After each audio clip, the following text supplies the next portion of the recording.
Interview 1. Welcome to Health Innovations. Today, we're discussing the role of technology in modern healthcare with Dr. Martin, a healthcare technology specialist. Dr. Martin, thank you for joining us. It's great to be here. Technology has had a huge impact on healthcare in recent years. How do you think it's changed the way doctors treat patients? Technology has revolutionized healthcare in many ways. One of the most significant changes is the use of electronic health records (EHRs). This allows doctors to access a patient's medical history instantly, no matter where they are. It also makes it easier for doctors to collaborate with specialists or other healthcare providers. Telemedicine is another major advancement. Patients can now consult with their doctors from the comfort of their own homes, which is especially beneficial for those who live in rural areas or have difficulty traveling. That sounds like a big improvement. Are there any downsides to relying on technology in healthcare? While there are many benefits, there are also some challenges. One issue is data security. With more medical records being stored digitally, there's a higher risk of data breaches. It's crucial for healthcare providers to have strong security measures in place to protect patient information. Another challenge is the learning curve for doctors and nurses who may not be familiar with new technologies. They need proper training to use these tools effectively. What about the role of artificial intelligence (AI) in healthcare? How is AI being used? AI is playing an increasingly important role in healthcare. It's being used to analyze large sets of data to help doctors make more accurate diagnoses. For example, AI algorithms can scan medical images, such as X-rays and MRIs, to detect early signs of diseases like cancer. It's also being used in predictive analytics, which helps doctors predict potential health issues in patients before they become serious. What advice would you give to healthcare providers looking to integrate more technology into their practices? I'd recommend starting small and focusing on areas where technology can have the most immediate impact, such as using EHRs or telemedicine. It's also important to invest in training for staff to ensure they're comfortable with the technology. Lastly, healthcare providers need to prioritize data security to protect their patients' sensitive information. Interview 2. Welcome to Wellness Talk. Today, we're discussing the benefits of mindfulness meditation with Ms. Parker, a mindfulness coach. Ms. Parker, thank you for joining us. Thank you for having me. Mindfulness meditation has become very popular in recent years. Can you explain what it is and why it's so beneficial? Mindfulness meditation is a practice that involves focusing on the present moment without judgment. It's about being aware of your thoughts, feelings, and sensations without trying to change them.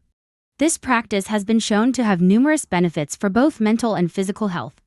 It can help reduce stress, anxiety, and depression. It also improves focus, concentration, and overall well-being. How does mindfulness meditation affect the brain? Research shows that mindfulness meditation can actually change the brain's structure.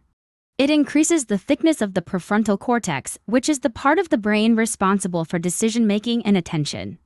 It also reduces the size of the amygdala, which is the brain's fear center. This helps people respond to stress in a calmer and more rational way.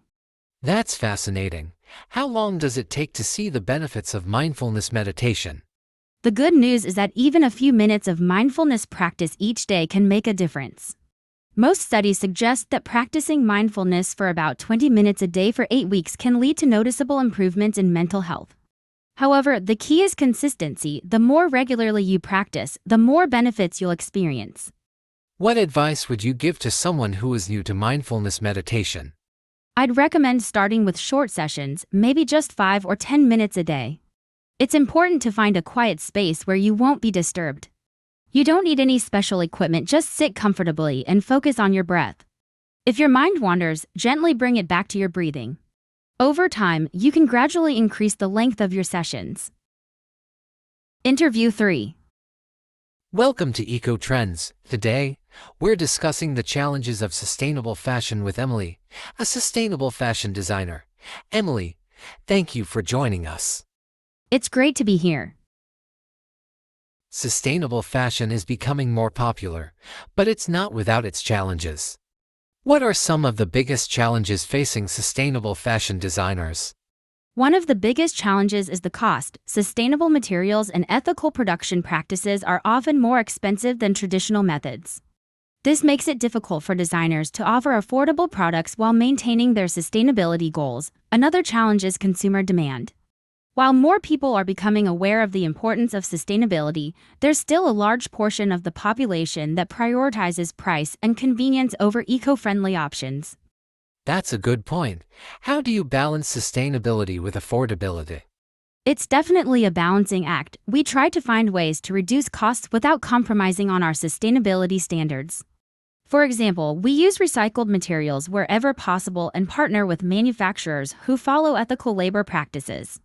We also try to educate our customers about the true cost of fast fashion and why it's worth investing in higher quality, sustainable products. Are there any innovations in the fashion industry that are helping to make sustainable fashion more accessible? Yes, there are some exciting innovations happening. For example, there's a growing trend towards using biodegradable fabrics and plant-based dyes, which are more environmentally friendly. We're also seeing advancements in textile recycling, which allows old clothes to be turned into new garments. These innovations are helping to reduce waste and make sustainable fashion more accessible to a wider audience. What advice would you give to consumers who want to make more sustainable fashion choices? I'd recommend starting small. You don't need to overhaul your entire wardrobe overnight. Begin by buying fewer but higher quality items that are made to last. Look for brands that prioritize sustainability and transparency in their production processes. It's also helpful to take care of the clothes you already have by repairing them when needed instead of constantly buying new ones.